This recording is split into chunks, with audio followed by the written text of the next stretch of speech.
มึงได้เข้าอีดงไม้จันบ่มันถือผัวตี เออ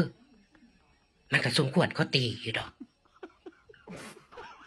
เฮ้ยกูสิบอกสู่ฟังมื้อนั้นผัวมันพาหมู่ไปกินเบียร์อยู่เฮือนหมู่3-4 คนหนึ่งในหันกับกูนี่แหละเออ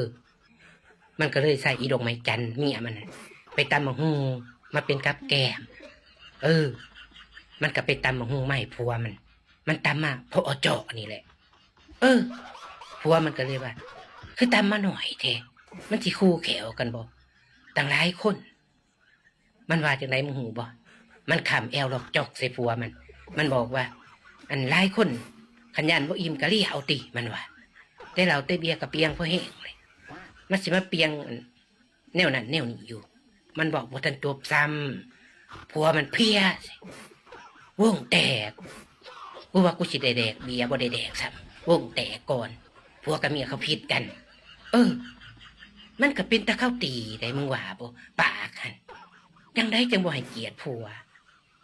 เออมาบอกให้เขาเลี้ยตำบักหุ่งเอ้ยแนวเลี้ยเขาก็เลี้ยอยู่หรอกเว้ยแนวมันเป็นตะเลี้ยเออ มันต้องจังสี่ได้กับเมียบ่ได้ได้กับเมียมันต้องแข็งคันบ่แข็งเฮาก็แพ้เมียเท่านั้นเลยสร้างว่าเออ เอาแค่นี้ล่ะ